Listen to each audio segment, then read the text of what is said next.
नमस्कार, आदाब। मैं शर यासिर, आप देख रहे हैं सियासत टीवी पर हिंदी समाचार। अब देखते हैं हेडलाइंस। बिल्किस बानो के दोषियों की रिहाई पर ओवैसी का बीजेपी पर तंज। दिल्ली के डिप्टी सीएम मनीष सिसोदिया के घर सीबीआई का छापा, आपने बताया राजनीतिक साजिश तो बीजेपी ने किया पलटवार। मुख्तार अंसारी के घर छापेमारी पर ओम प्रकाश राजभर ने उठाया सवाल, कहा सत्ता में बैठे लोगों के घर क्यों नहीं जाती ईडी। गाजियाबाद में 2 बच्चियों का अपहरण, एक की हत्या, रेप की आशंका। राजस्थान के सीएम अशोक गहलोत ने कहा मेरा जादू परमानेंट है, गरीबों के आंसू पोंछना जिंदगी का है मकसद। फिनलैंड के पीएम सना मारिन ने पार्टी में जमकर किया डांस, कहा मैं ड्रग्स टेस्ट के लिए हूं तैयार। अब समाचार विस्तार से। बिल्किस बानो दुष्कर्म कांड के 11 दोषियों की रिहाई पर बीजेपी विधायक सीके राहुल जी ने कहा कि वो सभी ब्राह्मण थे और अच्छे संस्कार के थे।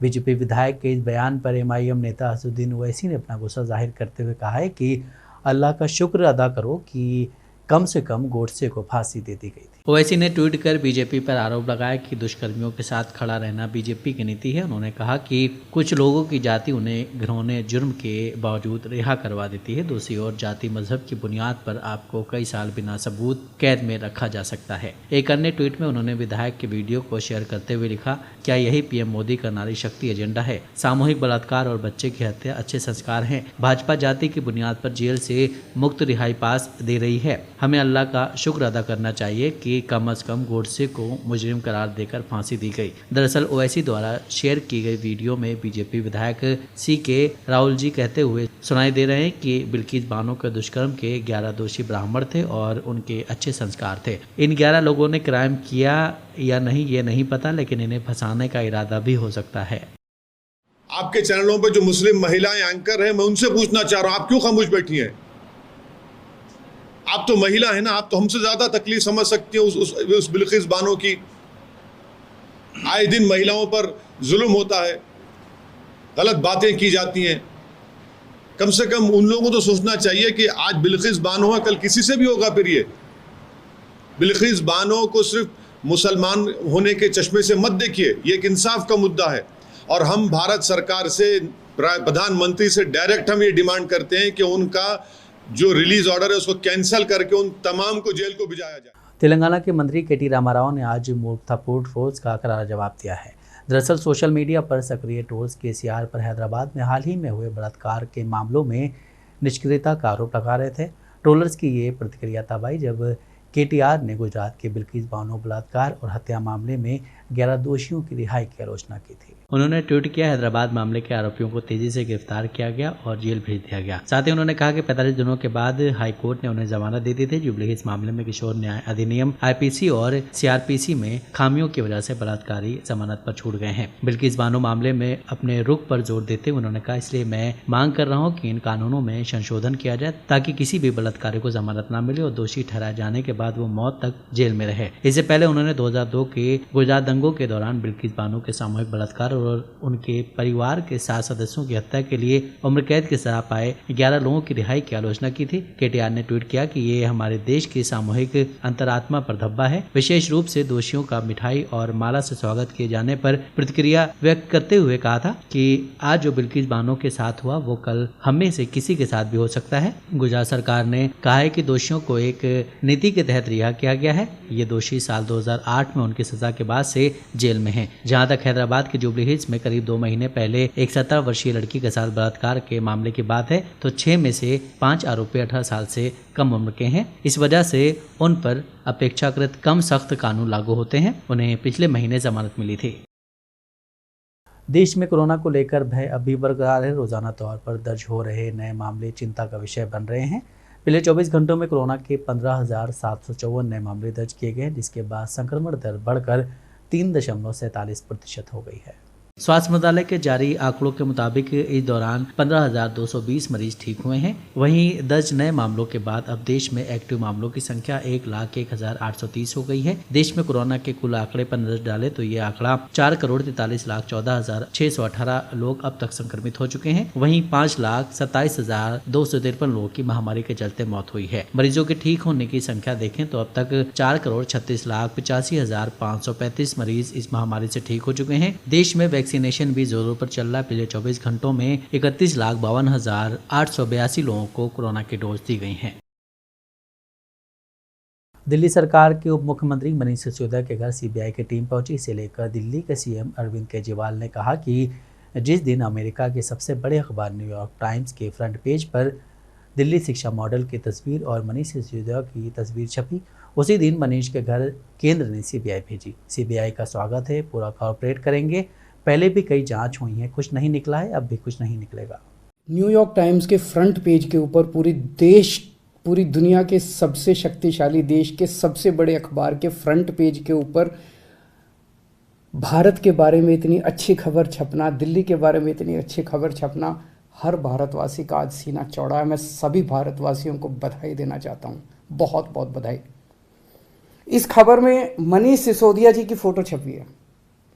न्यूयॉर्क टाइम्स के फ्रंट पेज पे आने के लिए दुनिया के सभी देशों के प्रधानमंत्री, राष्ट्रपति मतलब बेचैन रहते हैं कि हमारा नाम, हमारी फोटो आनी चाहिए। वहाँ पे मनीष सिसोदिया जी की फोटो छपी है आज कल के न्यूयॉर्क टाइम्स के अंदर। इस खबर का मतलब ये है कि मनीष सिसोदिया को भारत, दिल्ली का नहीं, देश का नहीं, दुनिया का सबसे अच्छा शिक्षा मंत्री घोषित किया गया। एक तरह से मनीष सिसोदिया जी दुनिया के सबसे अच्छे शिक्षा मंत्री हैं। ये बहुत बहुत गर्व की बात है।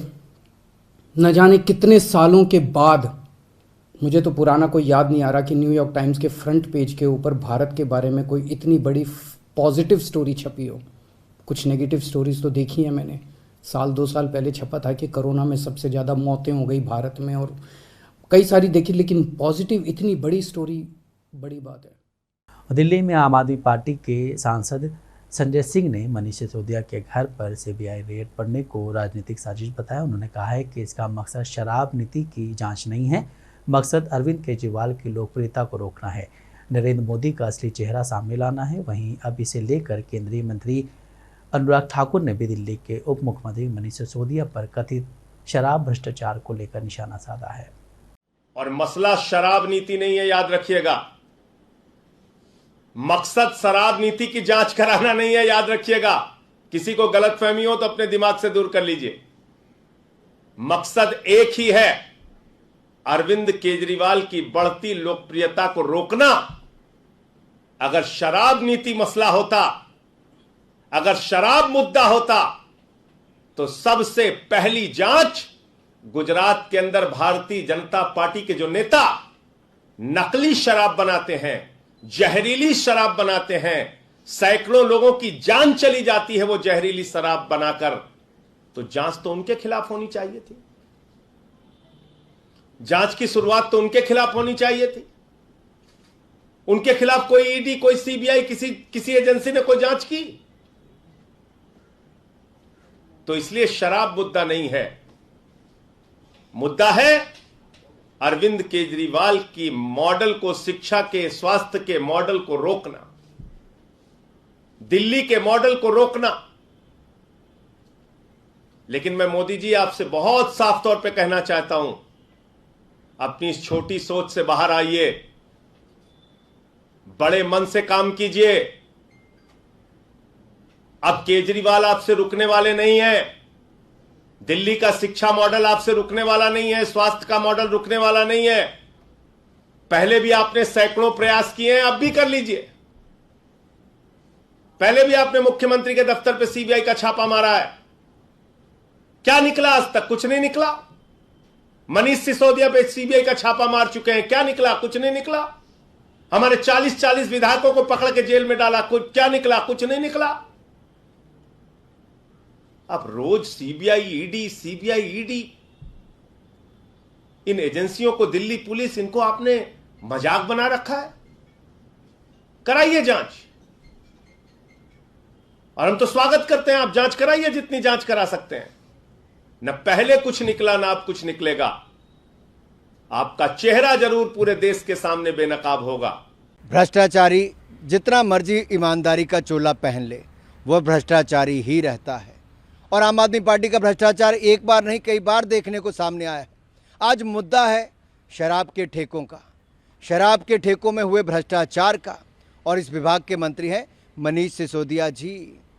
जिस दिन सीबीआई को जांच दी उसी दिन शराब नीति को वापस लिया। अगर शराब नीति में कोई घोटाला नहीं था तो उसको वापस क्यों लिया? क्योंकि शराब के ठेकों में भ्रष्टाचार हुआ। शराब के ठेकों में दिल्ली में भयंकर भ्रष्टाचार हुआ। अरविंद केजरीवाल और मनीष सिसोदिया की सांठगांठ सामने आई, इसीलिए शराब नीति को वापस लिया। सीबीआई और जांच की डर अरविंद केजरीवाल जी को मजबूर करती है ट्वीट करने पर कि ये शिक्षा नहीं, ये शराब की बात हो रही है और आम आदमी पार्टी के शराब के ठेकों में हुए भ्रष्टाचार की बात हो रही है। जनता को मूर्ख न समझें, राष्ट्र के नाम अपना संदेश देना बंद करें। और मैं एक बात कहना चाहता हूं, आपके पहले मंत्री सत्येंद्र जैन जब जेल गए भ्रष्टाचार में, आपने तब भी उनको बर्खास्त नहीं किया। वो कहते हैं उनकी याददाश्त चले गई। आशा करता हूं एक्साइज मंत्री, एक्सक्यूज़ मंत्री तो बन गए हैं, कहीं उनकी भी याददाश्त ना चली जाए। पर जनता और देश जवाब चाहता है। ये शराब में ठेकों में जो भ्रष्टाचार हुआ, ये शराब के ठेकों का भ्रष्टाचार, ये जनता और देश के सामने आया है। आम आदमी पार्टी, अरविंद केजरीवाल जी और मनीष सिसोदिया जी की सच्चाई सामने आई कि कैसे घोटाले किए हैं। ये भ्रष्टाचार के खिलाफ आंदोलन करने की बात करते थे, कभी भी राजनीति में ना आने की बात करते थे। ये राजनीति में भी आए और भ्रष्टाचार में भी संलिप्त हुए। एक नहीं कई और उदाहरण ये आम आदमी पार्टी के सामने देखने को। मुख्तार अंसारी पर ईडी ने बड़ी कार्रवाई की है। मुख्तार अंसारी के दिल्ली, लखनऊ, गाजीपुर, मऊ, वाराणसी समेत कुल 11 ठिकानों पर ईडी ने छापेमारी की है। बताया जा रहा है कि ईडी की छापेमारी करीब 14 घंटे तक चली। अब ईडी की इस कार्रवाई के बाद भाजपा प्रमुख ओम प्रकाश राजभर ने बीजेपी सरकार पर निशाना साधा है। भाजपा प्रमुख ने मुख्तार अंसारी के घर छापेमारी पर सवाल उठाते हुए कहा, हमेशा विपक्ष में रहने वालों पर ही क्यों होता है, सत्ता में बैठे लोगों के घर ईडी क्यों नहीं जाती। उन्होंने ईडी को चुनौती देते हुए कहा कि घर आने पर चाय पिलाएंगे। बीते काफी दिनों के बाद उन्होंने बीजेपी सरकार पर बिना नाम लिए निशाना साधा। इस दौरान राजभर ने अखिलेश यादव के जेल में बंद रामकांत यादव से मिलने जाने की खबर पर भी बयान दिया। उन्होंने कहा है कि आजम खान जेल में बंद थे तब अखिलेश मिलने जेल में नहीं गए थे, लेकिन रमाकांत यादव बिरादरी के होने की वजह से जेल में मिलने गए। उन्होंने कहा कि आजमगढ़ के लोकसभा उपचुनाव में अखिलेश यादव प्रचार करने के लिए नहीं गए क्योंकि एयर कंडीशन से नहीं निकल पाए, बल्कि लूडो खेलने में व्यस्त थे। यूपी के मेरठ में लिसाड़ी गेट के पास मिले युवती के धड़ की पहचान हो गई है। युवती की पहचान यहाँ के शालीमार गार्डन में रहने वाली सानिया के तौर पर हुई है। धड़ की पहचान होने के बाद उसका सिर एक नाले से बरामद किया गया है। पुलिस ने कत्ल की इस वारदात का हैरान कर देने वाला खुलासा किया, जिसे सुनकर किसी की भी रूह कांप उठेगी। पुलिस के मुताबिक सानिया के माता पिता ने ही उसका कत्ल किया है। सानिया का पड़ोसी के साथ प्रेम प्रसंग चल रहा था। वो उससे शादी करना चाहती थी, लेकिन बेटी का यह फैसला उसके पिता को मंजूर नहीं था। एसपी सिटी विनीत भटनागर ने इस मामले का खुलासा करते हुए बताया कि सानिया के धड़ से सर को अलग करने में उसकी मां भी शामिल थी। सानिया का परिवार पहले रिहान गार्डन में रहता था, जहां पर उसका पड़ोसी वसीम से प्रेम प्रसंग चल रहा था। सानिया उससे शादी की जिद पर अड़ी थी, जिसके बाद परिवार ने तंग आकर रिहान गार्डन से घर बेचकर शालीमार गार्डन में खरीद लिया, लेकिन सानिया फिर भी नहीं मानी। वो अक्सर माता पिता को नींद की गोलियां देकर वसीम से मिलने जाती थी। पुलिस के मुताबिक कद्र की रात भी सानिया ने अपने माता पिता को नींद की गोली वाली चाय दी थी, लेकिन शक होने पर मां ने चाय नहीं पी। रात के करीब 2 बजे जब सानिया वसीम से मिलने जाने लगी तो परिजन ने उसे पकड़ लिया। इसके बाद पिता ने उसे जमीन पर पटक दिया और मां ने कसकर उसके हाथ पकड़ लिए। इसके बाद पिता ने जानवर काटने वाले छुरे से उसकी गर्दन काट डाली। हत्या की इस वारदात को छुपाने के लिए पिता ने साइकिल से उसके धड़ को लिसाड़ी गेट थाना इलाके के लखीपुरा इलाके में कब्रिस्तान के पास फेंक दिया और सिर को ब्रह्मपुरी थाना इलाके में नाले में फेंक दिया। पुलिस ने इस मामले में आरोपी माता पिता को गिरफ्तार कर लिया है। साथ ही इसके साथ ही आलाय कत्ल और शव को फेंकने के लिए इस्तेमाल की गई साइकिल को भी बरामद कर लिया है। यूपी के गाजियाबाद के मोदीनगर इलाके में अपहरण के बाद 9 साल की बच्ची की गला दबाकर हत्या कर दी गई। पुलिस ने 25 साल के किडनैपर कपिल कश्यप को गिरफ्तार कर लिया है। आरोपी ने घर के बाहर खेल रही 2 मासूम बच्चियों को अगवा किया था। इसमें एक बच्ची रात में ही गन्ने के खेत में जिंदा मिली थी। ग्राम रोरी, थाना मोदी नगर में कल शाम को एक घटना हुई थी। इसमें गांव का ही एक युवक गांव की 2 बच्चियों को साइकिल पर बैठाकर ले गया था खेतों की तरफ। इसमें तत्काल जैसी सूचना हम लोग को मिली थी, तत्काल इसमें कई टीमें गठित की गई थी। 4 थानों की पुलिस फोर्स मौके पर भेजी गई थी और वरिष्ठ अधिकारी भी कॉम्बिंग ऑपरेशन में शामिल थे। और इसमें ग्रामीणों के सहयोग से एक बच्ची को तभी बरामद कर लिया गया था और दूसरी बच्ची को ढूंढने के प्रयास लगातार इसमें जारी थे। उसी क्रम में आज सुबह कॉम्बिंग ऑपरेशन और अभियुक्त की निशानदेही पर बच्ची को मृत अवस्था में मिली है वहीं रोरी के खेतों में। अब इसमें अग्रिम वैधानिक कार्रवाई इसमें की जा रही है। शव को पोस्टमार्टम के लिए भेजा जा रहा है। बिहार के मुख्यमंत्री नीतीश कुमार और डिप्टी सीएम तेजस्वी यादव ने आज मेट्रो रेल परियोजना के भूमिगत कार्य का उद्घाटन किया। इसके बाद राजेंद्र नगर स्टेडियम स्थित साइट का उन्होंने जायजा लिया। इस दौरान मीडिया से बात करते हुए पटना मेट्रो पर मुख्यमंत्री नीतीश कुमार ने कहा कि पटना में मेट्रो का काम शुरू हो गया है। हमारा लक्ष्य है कि काम तेजी से हो। नगर विकास मंत्री तेजस्वी यादव हैं ही सारी चीज़ों को बेहतर तरीके से देखेंगे। इस पर तेजस्वी यादव ने जवाब दिया है। मेट्रो रेल का काम जो शुरू हो गया है और अनेकों बार देखते रहे और अब जो कई जगह काम शुरू हुआ, अंडरग्राउंड वाला भी काम शुरू हो गया और हम लोगों का लक्ष्य है कि तेजी से इस पर काम शुरू।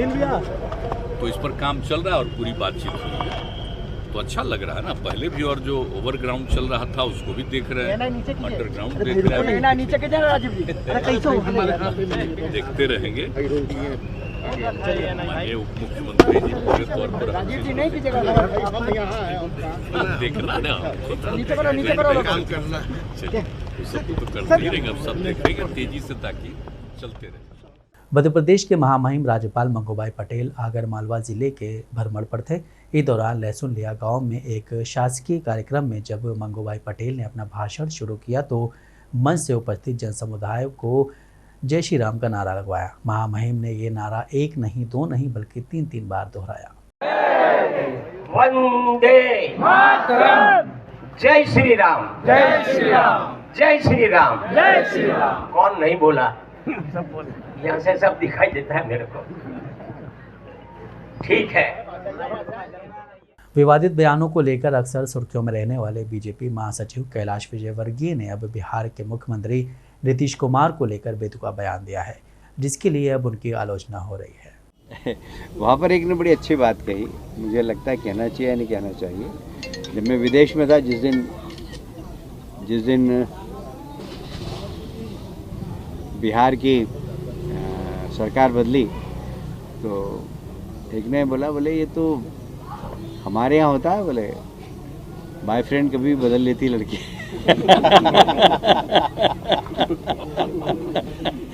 तो बोले बिहार के मुख्यमंत्री की भी ऐसी पोजीशन है, कब किससे हाथ मिला ले, कब किसका हाथ छोड़ दे। मध्य प्रदेश के मुख्यमंत्री शिवराज सिंह चौहान राज्य के सकल घरेलू उत्पाद के अनुमान को तैयार करने की कार्य पद्धति और गणना को लेकर आयोजित प्रशिक्षण सह कार्यशाला में शामिल हुए। इस मौके पर सीएम शिवराज सिंह चौहान ने कार्यशाला को संबोधित करते हुए कहा कि यदि हमारे पास सही डेटा होगा तो हम सही योजनाएं बना सकेंगे। यदि हमारा डेटा सही नहीं है तो चादर से अधिक पैर पसार देंगे और कर्ज में डूब जाएंगे। अब पहले या तो हमारे पास विश्वसनीय डेटा ही नहीं होता था और डेटा के लिए भी कई बार बाहरी एजेंसियों पर निर्भर था और बाहरी एजेंसी अगर कोई हो तो वो डेटा से छेड़छाड़ भी कर देती थी। कई बार सर्वर विदेशों में रहता था, उसके अलग प्लस माइनस आप जानते हैं। इसलिए अब समय आ गया जब डेटा भी हमारा हो, संधारित करने का स्थान भी हमारा हो, ताकि उसमें किसी भी प्रकार की फेरबदल या आवश्यकता के समय उपलब्धता में कोई रुकावट ना डाल सके। ये सारे प्रयास हम उसी दिशा में कर रहे हैं। डेटा की 4 विशेषताएं होती हैं। एक, डेटा समय पर प्राप्त होना चाहिए। दूसरा, वो विश्वसनीय होना चाहिए, गड़बड़ हो गया तो सारा आंकलन ही। तीसरा, वो गुणवत्तापूर्ण होना चाहिए। और चौथा, वो जन उपयोगी होना चाहिए। मध्य प्रदेश की पुलिस अब अपराधियों को पकड़ने के लिए बाबाओं की शरण ले रही है। ऐसा ही एक वीडियो सामने आया है जिसमें एक पुलिस अधिकारी बाबा के दरबार में जाकर हत्या के एक मामले को सुलझाने के लिए मदद मांग रहा है। इतना ही नहीं, बाबा के दिए संकेत पर पुलिस ने कार्रवाई भी की। इसके बाद पुलिस ने मृतक के चाचा को हत्या के आरोपी बनाकर उसे गिरफ्तार कर लिया है। अब इस मामले में एसपी ने बमीठा थाना इंचार्ज को लाइन अटैच कर दिया है, वहीं एएसआई को सस्पेंड कर दिया है। ये वीडियो सामने आया था पंडुकर सरकार के फेसबुक पेज वाला।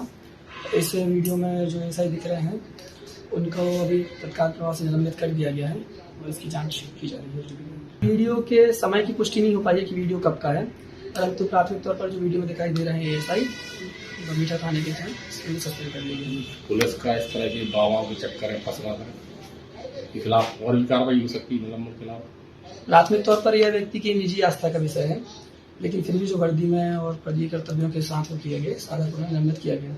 थाना प्रभारी को अभी लाइन अटैच किया गया इस मामले में। राजस्थान के मुख्यमंत्री अशोक गहलोत ने कहा कि कुछ दिनों पहले काले कपड़े पहनकर कांग्रेसी नेताओं ने महंगाई के खिलाफ प्रदर्शन किया था। सरकार के सभी मंत्री घबरा गए थे और काले जादू की बात करने लगे थे। हम बचपन से जादू टोने के खिलाफ रहे हैं। जादू तो ट्रिक है, जो काले जादू से अलग चीज़ है। वैसे मैं परमानेंट जादूगर हूँ। राजस्थान में यह जादू चलता रहता है। देखिए, मेरा जादू परमानेंट है देश के अंदर प्रदेश के अंदर परमानेंट जादूगर हूँ मैं हूँ। उस पर जादू अपना आप चलता रहता है, फिर कोई नहीं होता। वो तो जादू मेरा अलग तरह का जादू है और वो जादू देख लीजिए आप, लगातार 24 में देखने को मिलेगा। सेवा करने का जो मुझे अवसर मिला है पब्लिक की, मेरा तो जिंदगी का मकसद है अंतिम सांस तक सेवा करना, गरीब की आंसू पहुँचना, जो गांधी जी ने कहा था। तो सब बात आ जाती है, गरीब आ जाता है, मिडिल क्लास आ जाते हैं, दलित, पिछड़े, माइनॉरिटी सब आ जाते हैं उसके अंदर। और गरीब चाहे वो ब्राह्मण वैश्य क्यों नहीं हो, गरीब है मैं उसके साथ खड़ा हूँ, बस ये मेरा सोच रहता है हमेशा और मुझे संतोष मिलता है उससे। सरकारें आई चली गई पर मैं हमेशा उस पर खड़ा रहता हूँ। भाई नहीं, मेरा रास्ता था डोनाल्ड ट्रम्प का, शानदार मैंने गवर्नेंस की थी उस वक्त में, शानदार स्कीम लेके आए, दवाएं फ्री उस वक्त आ गई थी। अब तो बहुत हम आगे बढ़ गए हैं, टैक्स फ्री हो गए थे, कई योजना लेके आए थे। संतोष मिलता है, अच्छा लगता है फैसले करने में। बाकी भी चुनाव हरवा देती जनता, में क्या कर सकता है। इस बार मैं चाहता हूँ जनता में चुनाव वापस जिताए, रिपीट करे। इतने हमने काम किए हैं, हर परिवार में हमारी स्कीम पहुँच गई है, कोई न कोई स्कीम पहुँच गई है, स्वास्थ्य सेवाएं पहुँच गई है, कोई कम बात है क्या। दुखी उससे होते लोग आगे चले, कर्जा लेके इलाज करवाते हैं, अब सब इलाज फ्री होने लग गया। तो मैं तो पब्लिक को खुद को आह्वान कर रहा हूँ, इस बार कृपा करो हमारे ऊपर। सरकार बदलती है तो स्कीम बंद हो जाती है हमारी, रिफंड बंद हो गई थी, अभी उसकी कीमत बढ़ गई 40 से 70,000 करोड़ हो गई हो। तो मैं चाहूँगा कि चाहे ARCP हो, ARCP में बार बार याद करता हूँ, तो प्रधानमंत्री जी से मुलाकात हुई मेरी अभी राजपूत भवन में, तभी मैंने मांग उनसे करी। तो भाई आपने वहाँ पे जयपुर अजमेर में क्या क्या गए थे आप राष्ट्रीय परियोजना बनाओ इसको, जिससे कि जल्दी वो बने। 13 जिले में पानी की समस्या है, बहुत भयंकर है, राहत मिले और सिंचाई की सुविधाएं मिले। तो मंत्री जी राजस्थान होने के बावजूद भी एक काम नहीं करवा सकते, PM से राष्ट्रीय परियोजना कोशिश नहीं करवा सकते। वो जाके कहते भाई मेरा खुद का राज्य का मामला है, तो क्या दिक्कत है उनको। तो वो राइट लेफ्ट की बातें करेंगे पर उसकी बात नहीं करेंगे। ARCP बड़ा मुद्दा बन गया। फिनलैंड की प्रधानमंत्री सना मारिन का पार्टी करते हुए एक वीडियो वायरल हो रहा है। वीडियो में मारिन को दोस्तों के साथ डांस करते और गाना गाते हुए देखा जा सकता है। इस वीडियो को लेकर उन्हें आलोचनाओं का सामना करना पड़ा। यही नहीं, विपक्षी पार्टी ने उन्हें ड्रग टेस्ट से गुजरने के बाद भी कही। वही विपक्षी पार्टियों ने कहा कि वीडियो उनके पद की गरिमा के अनुरूप सही नहीं है। इस पर प्रतिक्रिया देते हुए सना ने कहा, मेरे पास छिपाने के लिए कुछ नहीं है, मैंने ड्रग का इस्तेमाल नहीं किया है और मुझे टेस्ट कराने में कोई समस्या नहीं। हालांकि सोशल मीडिया पर लोग उनके इस वीडियो पर उनका बचाव भी कर रहे हैं। उनके अनुसार वो एक नागरिक भी हैं और अपनी प्राइवेसी में रहते हुए अपने दोस्तों के साथ पार्टी में डांस करने में कोई बुराई नहीं है। इस बीच 36 वर्षीय प्रधानमंत्री ने कहा कि मेरे पास छिपाने के लिए कुछ नहीं, मैंने ड्रग का इस्तेमाल नहीं किया है और मुझे टेस्ट कराने में कोई प्रॉब्लम नहीं है। सना ने कहा कि वो अपने दोस्तों के साथ एक शाम बिता रही थी और ये वीडियो किसी पब का नहीं है बल्कि उनके निजी घर का है। हिंदी समाचार यहीं समाप्त होता है। मुझे दें इजाजत। बाकी खबरों के लिए आप बने रहें सियासत टीवी के साथ।